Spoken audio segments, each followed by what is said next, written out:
Pessoal, os time frames maiores para setup eu gosto de fazer o seguinte. Conforme nós analisamos um tempo gráfico maior, então vamos pegar aqui um exemplo de um SDCHF aqui, tá joia? Deixa eu pegar o SDCHF e colocar num tempo gráfico maior, vocês vão entender bem o que eu estou falando. Se a gente fosse analisar a estrutura do gráfico diário do SDCHF, eu não vou colocar indicador nenhum aqui, o Price Action puro e os 10 mandamentos que eu passei para vocês lá de análise do diário, os 10 setups de análise do diário. Se não está lembrando, revise essa aula no curso que tem lá, os 10 setups de análise. Por que eu operei na compra hoje, apesar do mercado estava terrível no horário? Porque no diário ele tinha uma estrutura. Que estrutura que a gente tinha aqui, ó?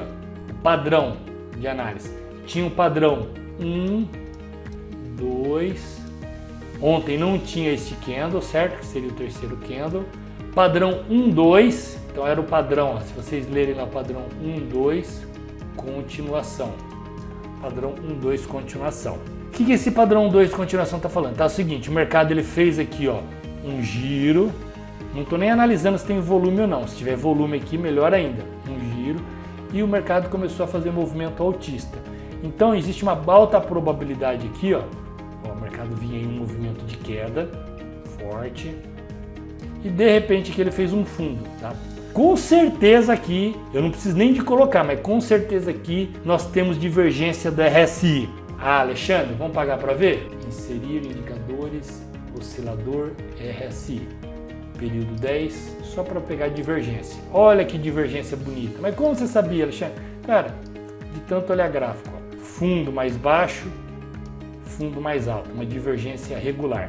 Então, o mercado uma tendência e tem um padrão técnico aqui também, tá? Apesar de não estar bonito, um OCOI, ombro esquerdo, cabeça e um ombro direito, né? Que esse ombro direito ele pode ser ainda mais candles aqui, mas tudo indicaria um movimento de alta mais a longo prazo. E mais o padrão que eu falei que eu selecionei hoje, o SDCHF para compra, por quê? Por causa desse padrão aqui, ó, 1, 2. O que é o padrão 1, 2 reversão?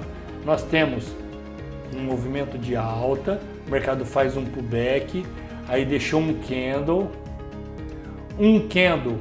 de rejeição ou indecisão com um fundo mais baixo, que o candle 1, ó, o fundo dele do 2 é mais baixo.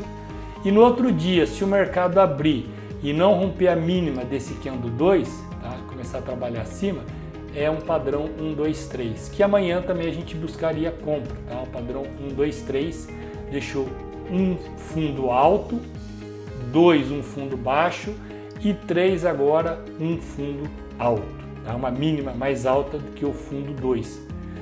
Perfeito? Então padrão de continuação de tendência, padrão 1, 2. Então hoje era uma expectativa de um movimento de alta. Então aqui, a gente está trabalhando gráfico diário. Olha os alvos interessantes que nós temos. Primeiro alvo, olha esse nível de resistência aqui, ó, importante. Quantos pontos? 1.260 pontos. Tá joia? É a expectativa desse movimento aqui. Vamos para o SDCHF. Como que é feito então? Como que a gente trabalha? Eu busco pelo setup de 15 minutos, setup de 15 minutos aqui, ó, busquei uma entrada. Só que hoje, Alexandre, por que você não deixou esse mercado? Cara, porque eu comecei a analisar o sentimento, tá? E ele não estava forte o suficiente, não estava interessante o suficiente. E os outros pares que tem uma correlação que eu analiso também, por exemplo, o euro, também não estava com aquela força contrária. Olha, aqui fez um movimento de queda, logo deixou um volume, esse volume, e o preço começou a reverter. Tá? Então não estava sinalizando. Se ele tem uma correlação negativa, se aqui está subindo, o SDCHF vai cair. Tá? Então por isso que eu fiz aqui uma relação de 1 para 1. Eu gravei, está lá no Instagram, eu mandei essa operação. Legal? Então uma operação, uma relação de 1 para 1. Porém, eu vou falar sobre gerenciamento hoje, que é um ponto importante, sobre gerenciamento de risco, que dependendo da sua lucratividade no mês, a época do mês, a semana do mês, você começa a buscar mais ou menos, tá? Então, aqui que eu poderia ter feito? Entrado, quando desse uma relação de 1 ou 2, eu colocava no break-even, a operação aqui, break-even, e deixava andar para tentar buscar esse movimento aqui maior no gráfico diário de 1.200 pontos, 1.100 pontos.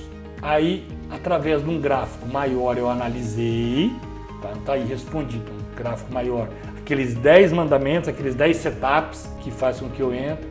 E aí eu vou buscar uma entrada num time frame menor. Por que no time frame menor? Para buscar uma boa relação risco-ganho.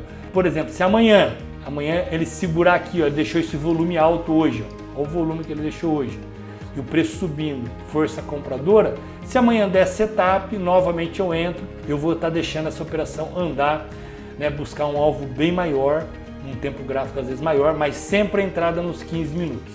Legal? Então, o que eu faço para operar estratégia a longo prazo swing é sempre olhar, né, e buscar alvos longos no gráfico diário e faço a entrada no time flow em 15 minutos.